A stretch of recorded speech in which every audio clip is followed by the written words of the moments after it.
Okay hi सो ये है political science का 12th स्टैंडर्ड और आज मैंने बना रहा हूँ परसों आपके एग्जाम में आई नो आपको मैं इस वीडियो में बताऊंगा सारे इंपॉर्टेंट क्वेश्चंस एग्जाम में ये नहीं करके जाओ ये आएंगे बिग लॉन्ग एंड मीडियम वाले छोटे वालों के लिए वीडियो बना चुका हूँ 50 की लिस्ट दे चुका हूँ 50 छोटे छोटे क्वेश्चन ये वीडियो बड़े क्वेश्चंस के लिए हम सारे पेजेस को ध्यान से देखेंगे आई एम सॉरी जो लोग स्कैनिंग करते हैं स्क्रीनशॉट वाले स्टूडेंट्स हैं आई एम वेरी सॉरी ये वीडियो में आपकी वो चीज़ नहीं चलेगी बिकॉज यहाँ पे मैं आपको कुछ भी लिख के नहीं दिखाऊंगा सामने सबूत दिखाने वाला हूँ जो पढ़ने वाले स्टूडेंट्स हैं वो ध्यान से सुने और आपको बहुत इंपॉर्टेंट वीडियो है कि फुल मार्क्स मिल जाएगा शुरू करते हैं सारे के सारे पेजेस को मैं स्कैन करने वाला हूँ आपके सामने 67 पेजेस हैं और सारे पेज में दिखाऊंगा कि आपको क्या चीज़ इंपॉर्टेंट है तो देखिए ये मैप है अब मैप में आपको बताऊं इनको मोहब्बत है शेंजन कंट्री से यूरोप से आप मोहब्बत कर लीजिए यूरोप के मैप को जान लीजिए देख लीजिए इसमें क्या क्या आने वाला है ये मैप को देखते ही आपको मार्क्स मिल जाएंगे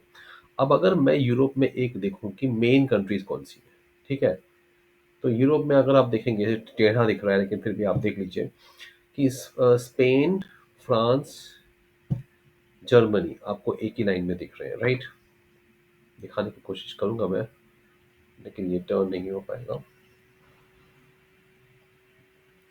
तो समुद्र से अगर हम चलेंगे तो स्पेन फ्रांस हाँ ये रहा ये देखिए मैं आपको दिखा देता हूँ कि इसमें स्पेन फ्रांस जर्मनी आपको साथ में दिखेगा ये आपको समझना जरूरी है क्योंकि ये कंट्री जब समझ जाएंगे तो आपको शेंजन एक जगह थी लग्जमबर्ग में लग्जमबर्ग कहाँ पे है कभी नाम भी नहीं सुना होगा है ना स्विट्जरलैंड तो सुना है ठीक है और ये छोटे छोटे कंट्रीज हैं ये बहुत बड़ी कंट्री नहीं है ये फ्रांस और जर्मनी के बीच वाली कंट्रीज हैं ओके जब तक मैं पेज को ढूंढूं आप ध्यान देखिए मैं आपको क्या बता रहा हूँ ये इंडिया है अब यहाँ पे इसमें इनको बांग्लादेश म्यांमार थाईलैंड देखिए हमारा पड़ोसी में ये भी मैं बता दूं इसमें क्या आने वाला है इंडोनेशिया जो है इंडोनेशिया आइलैंड्स का एक समूह है जो जमीन पे है मलेशिया जो है हम साइकिल करके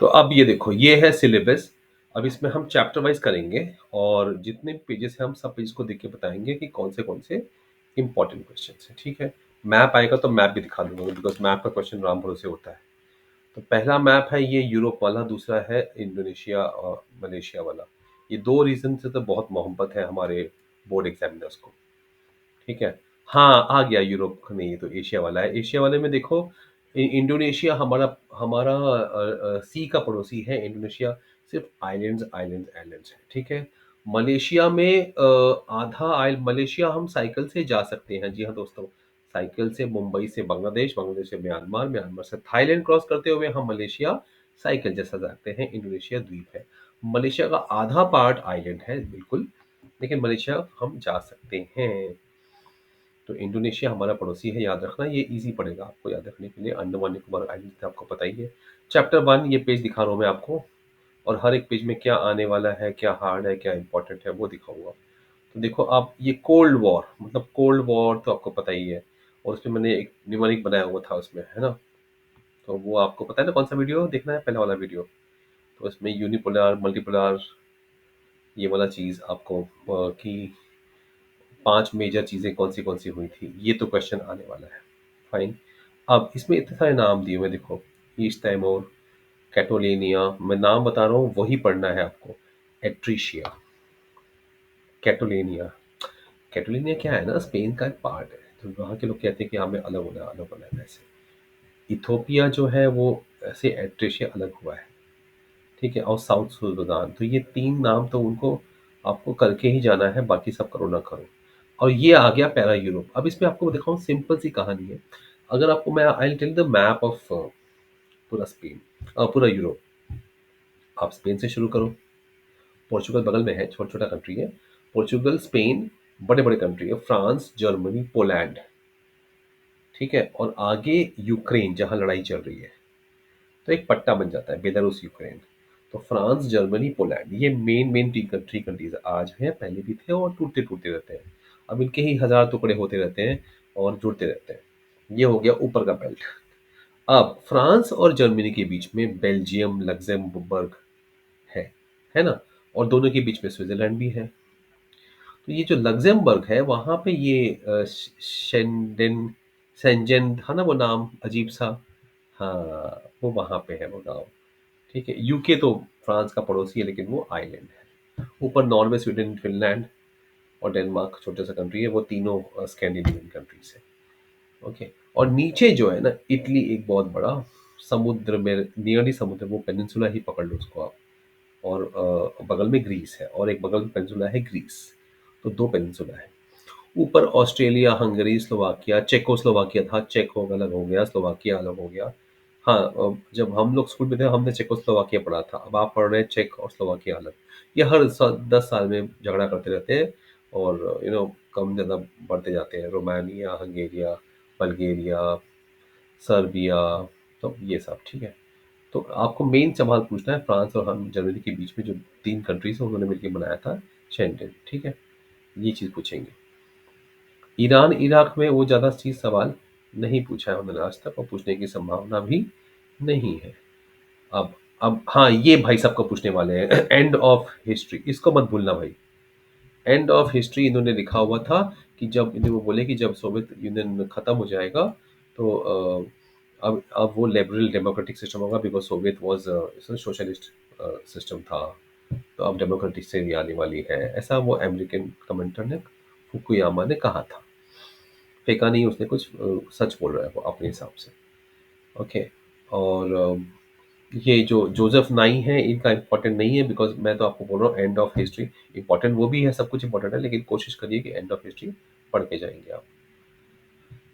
अब सॉफ्ट पावर का educational system programmes, education exchange programmes, internet और फूड चेन, ये तीन चीज़ों में सॉफ्ट पावर अमेरिकन अपना कल्चर को फैलाने के लिए ये कर रहा है। चाइना ने ये नहीं किया है, इसलिए चाइना हर जगह है लेकिन नहीं है। हाँ, अमेरिका का कल्चर हर जगह है क्योंकि उसने अपनी आदतें डाल दी है ना।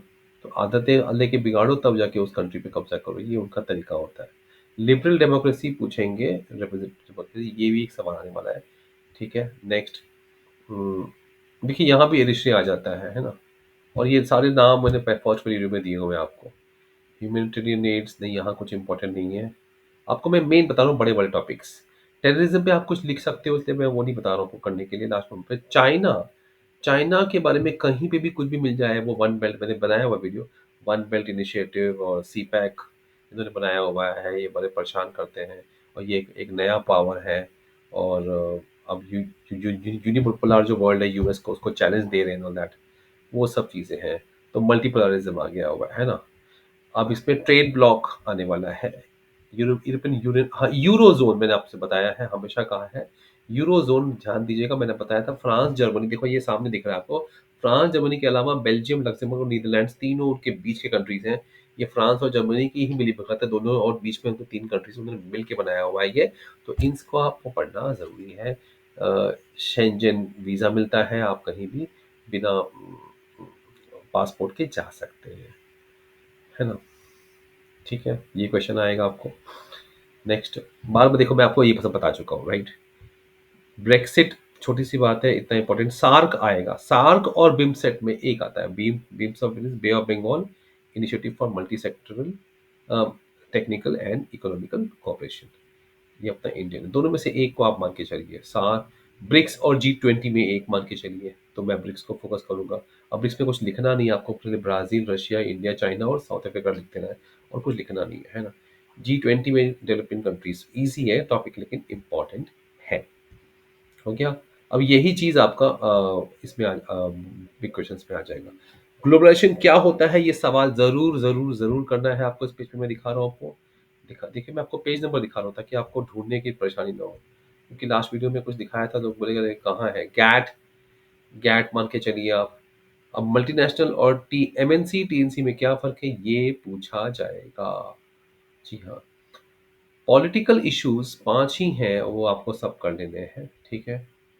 वो भी करना है। इस साल का बता रहा हूँ 2025 में क्या आने वाला है। और टेक्नोलॉजी पे आप कुछ भी लिख सकते हो, इसलिए आपको पढ़ने की ज़रूरत नहीं है। सोशल कल्चरल चेंजेस पे आप लिख सकते हो, मदर्स डे, फादर्स डे, हम डे मनाते हैं, मैकडी खाते हैं, वो सब चीज़ें। हाँ, ये देखिए अब यहाँ पे आपको बताऊँ, जैसे मैंने बताया ग्लोबलाइजेशन एंड कल्चर आपको देखा, मैंने कहा था ना यही दो क्वेश्चन है।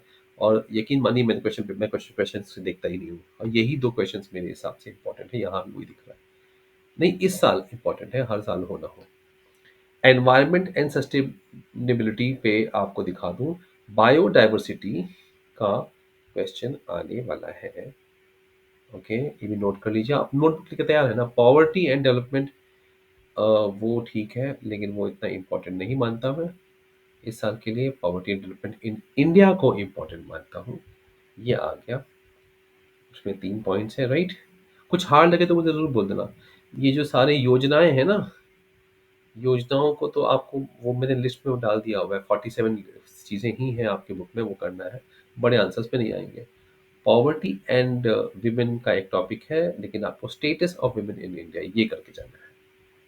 इसके 4 पॉइंट्स करने हैं, बहुत ज़रूरी है, बिकॉज आपको फुल स्कोर करना है मार्क्स, राइट, है ना। देखो मैं आपको सब कुछ दिखा रहा हूँ, पेज वाइज दिखा रहा हूँ।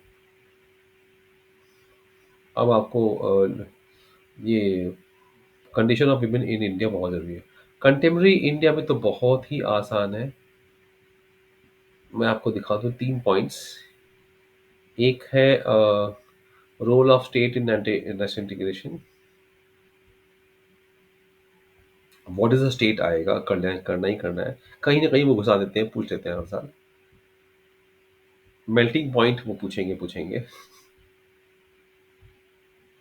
सब कुछ नहीं कर रहा हूँ मैं, ये मत, हाँ सब कुछ करा रहा हूँ, नहीं नहीं। अब ये चैलेंजेस, ये नीति आयोग और हाँ, लिट्टे, JKLF श्रीलंका बहुत इंपॉर्टेंट है। पाकिस्तान कम पूछते हैं वो, इस साल नहीं पूछने वाले। लेफ्ट विंग एक्सट्रीम, यस ये करना है आपको, ये आपको जरूर जरूर और जरूर करना है। देखिए हम 58 पे पहुंच चुके हैं, बस सिर्फ 7 पेज बाकी हैं, और आपको स्पेसिफिकली बता रहा हूँ कि क्या आने वाला है। और बाकी मेरे 2 और वीडियोस मैंने बनाए हुए हैं, वो देखिए। गुड गवर्नेंस पे 3 क्वेश्चंस मैं आपको दे रहा हूँ, बस देखने के पहले क्वेश्चन टॉपिक देखते ही याद आ गया। गुड गवर्नेंस का शॉर्टकट बनाया हुआ है, वो देख लो आप, ठीक है। हो गया। वो जो 5 और 6 पिलर्स हैं वो देख लो, 5 और 6 क्या है, 5 और 6 क्या है, बस वो आप देख लो। 5 ये है, 6 ये है, खत्म चैप्टर। मतलब इस पे आपको फोकस ही नहीं करना है। ओके, देखो इतना जल्दी खत्म कर रहा हूँ मैं। अब इसमें नॉन अलाइनमेंट में आप जाओगे, फैक्टर्स जो है, फैक्टर्स, पनीर मैंने बताया था ना, पनीर। पनीर खाओ, फॉरेन पॉलिसी पनीर। अरे मेरा फर्स्ट वीडियो देखो यार, पनीर नहीं पता तुमको यार, क्या क्या कर रहे हो, पनीर पता होना चाहिए ना। आप पनीर करिए, पनीर तो एग्जाम में आएगा ही आएगा, फॉरेन पॉलिसी वाला। चाइना आएगा, चाइना दोबारा आया यहाँ पे, नेफा, सब चीज़ें चाइना मैंने बनाया हुआ है, वो वीडियो आप देखिएगा जरूर, बहुत छोटा सा वीडियो है। ओके, मैं स्मॉल वीडियो बनाता हूँ। अब इसमें आपको म्यांमार श्रीलंका करके जाना है। म्यांमार श्रीलंका लिख लो, बाकी चीज़ें, अफ्रीका एक रह जाएगा वो करने के लिए, आयोरा, दैट्स इट। इतना कर लोगे तो आई थिंक आपकी पढ़ाई पूरी हो जाती है, और आपको मिल जाते हैं पूरे 80 में 80। पूरी कोशिश करिए, all the best. I know आपके डाउट्स बहुत हैं, मैं अवेलेबल हूँ, कल आप मुझे बस बताइए। कमेंट पे जीता हूँ मैं वीडियो बना के नहीं छोड़ता कि आप उम्मीद लेके आप देखोगे। आई एम स्टूडेंट साइकोलॉजिस्ट, और 9137101346 ये व्हाट्सएप नंबर है। लास्ट ईयर मैंने ग्रुप बनाया था स्टूडेंट्स का, इस साल भी बना सकता हूँ। आपको जो भी हेल्प चाहिए मैसेज करिए। जय हिंद।